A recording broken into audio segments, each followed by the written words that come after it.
నమస్కారం డాక్టర్ గారు. నమస్కారం అండి. డాక్టర్ గారు, అయ్యా, ప్రకృతి వైద్య విధానంలో చిన్న చిన్న సమస్యలు మాత్రమే తగ్గుతాయి, ఫస్ట్ స్టేజ్లో ఉన్న సమస్యలు మాత్రమే తగ్గుతాయి అని చాలామంది అనుకుంటూ ఉంటారు. అవునమ్మా. మరి అసలు ఈ ఇరోసివ్ గ్యాస్ట్రైటిస్ అంటే సీరియస్ గ్యాస్ట్రైటిస్ ట్రబుల్ అనేది చిన్నగా మొదలై పెద్ద సమస్య అవుతుంది అని చెప్తున్నారు. కాబట్టి ఈ సమస్య గురించి ఈరోజు మాట్లాడితే బాగుంటుందని నాకు అనిపిస్తుంది. తప్పనిసరిగానమ్మా. మరి డాక్టర్ గారు, గ్యాస్ట్రైటిస్ సమస్య గురించి, ఎసిడిటీ ప్రాబ్లం గురించి మనం చాలా ఎపిసోడ్లలో మాట్లాడుకున్నాం కదా. అవునమ్మా. ఏమైనా సంబంధం ఉందా, లేకపోతే తేడా ఏముంటుంది అసలు ఆ గ్యాస్ట్రైటిస్ కి ఈ గ్యాస్ట్రైటిస్? అదే మరి పేరులోనే ఎరోజివ్ అని ఉంది. మీరు ఎప్పుడన్నా రోడ్డు మీద వెళుతూ పడ్డారనుకోండి, ఒక్కొక్కసారి పడ్డప్పుడు ఏదో గుద్దుకుంటుంది, కొద్దిగా ఏదైనా పొడుచుకుంటుంది, అప్పుడు కొంచెం నొప్పి వస్తుంది. కానీ పైన ఏమి తోలు లేవటం కానీ, రసిగారటం కానీ, రక్తం రావటం కానీ ఏముండదు. గ్యాస్ట్రైటిస్ అంటే అట్లా అనుకోండి. ఎప్పుడన్నా రోడ్డు అమ్మటి వెళ్ళేటప్పుడు పరిగెత్తుకెళ్ళేటప్పుడు పడ్డారనుకోండి, స్పీడ్గా పడినప్పుడు ఒక్కోసారి దోక్కుపోతుంది.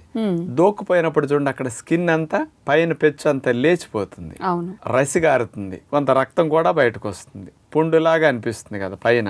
దాన్ని ఎరోజన్ అంటారు. అట్లాగే పొట్టంచులమ్మట పొర కోతకు గురైతే అట్లా దూక్కుపోయినట్టు అయితే దాన్ని ఎరోజివ్ గ్యాస్ట్రైటిస్ అంటారు. మొత్తం ఇలా గీకేసినట్టు అయిపోతుంది అంటున్నారు లోపల లైనింగ్. పొట్ట మొత్తం అయితే మంటపుడు చస్తామమ్మా. ఏదో కొన్ని భాగాల్లో ఎక్కడన్నా ఒకటి రెండు భాగాల్లో అట్లా అవుతూ ఉంటుంది కొంతమంది. ఎరోసివ్ గ్యాస్ట్రైటిస్ అనేది మామూలు గ్యాస్ట్రైటిస్ సమస్యలాగే మొదలవుతుంది అంటారా, లేకపోతే సడన్ గా అలాగ అవుతుందా? మన అలవాట్లు కొద్దిగా మంచిగా లేనప్పుడు 3-4 కారణాల వల్ల ఈ ఎరోసివ్ గ్యాస్ట్రైటిస్ అనేది ఎక్కువ రావడానికి అవకాశం ఉందమ్మా. 1, స్ట్రెస్ తీవ్రంగా ఎక్కువైనప్పుడు. 2, ఆల్కహాల్ బాగా తాగటం ద్వారా.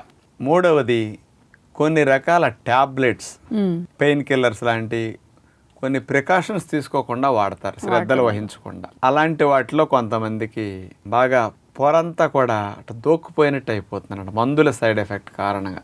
స్టెరాయిడ్స్, యాంటీబయాటిక్స్ వాడినప్పుడు, కొన్ని శ్రద్ధలు తీసుకోకపోయినా, పెయిన్ కిల్లర్స్ వాడినప్పుడు అట్లా అవుతుంది అనమాట. 4వది, మన అన్నవాహిక నుంచి పొట్టలోకి వెళ్ళటానికి అన్నవాహిక దగ్గర మూత ఉంటుంది, స్పింక్టర్. అలాగే పొట్ట నుంచి చిన్న పేగులకి దగ్గర కనెక్షన్ ఇంకో మూత ఉంటుంది. మనకు మలద్వారం దగ్గర మూత ఉంది కదా, కండ, ఇట్లా నొక్కుని ఉంటుంది. ఎందుకంటే మలము, గ్యాస్ ఏమైనా మన కంట్రోల్ లేకుండా బయటికి వెళ్ళకుండా ఎప్పుడు అట్లా క్లోజ్ అయ్యి ఉంటుంది. ఇక్కడి నుంచి ఆదేశాలు వచ్చినప్పుడు మాత్రమే అది కొద్దిగా ఓపెన్ అవుతూ ఉంటుంది. అలాంటి స్పింక్టర్ 1 వేనే యాక్చువల్గా.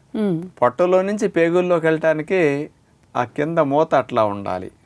కానీ మనం తినే ఫుడ్ హ్యాబిట్స్ మంచి కానందువల్ల, ఇర్రెగ్యులర్ టైమింగ్స్లో, ఇట్లా కొన్ని రకాల ఆహార నియమాల్లో అసౌకర్యాలు మనం కలిగించటం వల్ల ఈ మూత కూడా లూజ్ అయ్యి చిన్న ప్రేగు మొదటి భాగంలో డియోడినంలో వదిలే లివర్ నుంచి వచ్చిన పైత్యరసం కానీ, ప్యాంక్రియాటిక్ వచ్చిన రసాలు ఘాటుగా ఉంటాయండి. అవి వెనక్కి వస్తాయి. మళ్ళీ కొంతమందికి మూత లూజ్ అయిపోయి ఇటించి అటు వెళ్ళాల్సింది కొన్ని అటించి కూడా ఇటు పొట్టలోకి వస్తాయి. వాటి వల్ల ఇరిటేషన్తో కూడా కొంతమందికి ఎరోషన్ వచ్చేస్తుందట. పొట్ట ఎండ్ అయ్యే భాగంలో అటించి ఇటు వచ్చినాయి కాబట్టి అక్కడ ఉంటుంది అనమాట. ఇలాంటి 3-4 కారణాలు ఆ ఎరోషన్ రావటానికి చెప్తున్నారమ్మ ప్రధానంగా. మరి డాక్టర్ గారు, ఇలాంటి సమస్యలు ఉన్న వాళ్ళు ఎలాంటి ఆహారాలు తీసుకుంటే ఈ సమస్య అన్నది ఇంకా పెరుగుతుంది? ఇలాంటి సమస్యలు వచ్చేటప్పుడు కూడా, అంటే గ్యాస్ట్రైటిస్ తక్కువ ఉన్నప్పుడు కూడా, చిన్న సమస్యగా ఉన్నప్పుడు కూడా ఎలాంటి ఆహారాలు తీసుకోవడం వల్ల ఇలా సమస్య పెరిగే అవకాశం ఉంటుంది? ఉప్పు, కారము, మసాలాలు, చింతపండు ఇలాంటి ఉన్న ఆహారాలు తింటే పుండు మీద ఇవన్నీ పడితే ఎట్లా ఉంటుంది చెప్పండి? అలా మండుతుంది అనమాట. అందుకని డాక్టర్లు అందరు చప్పగా తినాలని చెప్తారు. ఇక బయట ఆహారాలు, cool drinks, ice creams, chocolates, ఇట్లాంటి కెమికల్స్ వేసిన పదార్థాలు తీసుకున్నా అవన్నీ ఆ పుండుని ఇంకా రేపుతాయి. కాబట్టి ఇంకా మంట ఎక్కువ అవుతుంది. అలాంటివి బయట నూనెలో దేవినవి, ఆవకాయలు, నీళ్ళు అస్సలు తినకూడదు. ఏవి తిన్నా పుండు ఇంకా రోజు వెళ్ళి ఆ పొరను ఇంకా డ్యామేజ్ చేస్తుంది. ఎందుకంటే రక్షణ వ్యవస్థ వచ్చి తెల్ల రక్త కణాలు ఎక్కువ హీలింగ్ కోసం ప్రయత్నం చేస్తూ ఉంటాయి అక్కడ. అది ఏ రోజుకి ఆ రోజు వచ్చిందల్లా లేపేస్తూ ఉంటాయి. ఇప్పుడు మీకు పుండు ఉంటుంది అనుకోండి, సముద్ర స్నానం చేయండి, ఆ పుండు ఏమవుతుంది, మొత్తం పొరంతా తినేసి ఇంకా బయటికి పచ్చిగా బయటికి కనిపిస్తుంది. సేమ్ అంతే, పుండు ఉన్నవాళ్ళు సముద్ర స్నానం చేస్తే జరిగినట్టు ఇట్లాంటి ఫుడ్ పొట్టలో అట్లా చేసేస్తుంది. అందుకని డాక్టర్లు ఏదో పెరుగు అన్నవ తినండి, మజ్జిగ అన్నవ తినండి, లేకపోతే ఉడకెట్టుకున్న ముక్కలా చప్పగా తినండి ఏమీ లేకుండా అని అందుకని అప్పుడు చెప్తారనమాట. మరి ఇంత తీవ్రంగా సమస్య ఉన్నప్పుడు సాధారణంగా బయట డాక్టర్స్ అయితే నాకు తెలిసి అనాల్జెసిక్స్ ఇలాంటివన్నీ కూడా మెడిసిన్స్ ఇస్తారు, మందులు సిరప్లలో కానీ, ఇవన్నీ శాంతించడానికి బేసిక్గా. మరి ప్రకృతి వైద్య విధానంలో ఇంత తీవ్రంగా ఉన్న గ్యాస్ట్రైటిస్ తగ్గే అవకాశం ఏమైనా ఉంటుందంటారా? స్పీడ్గా తగ్గాలంటే మేము ఫాస్టింగ్ చేయమని చెప్తానండి.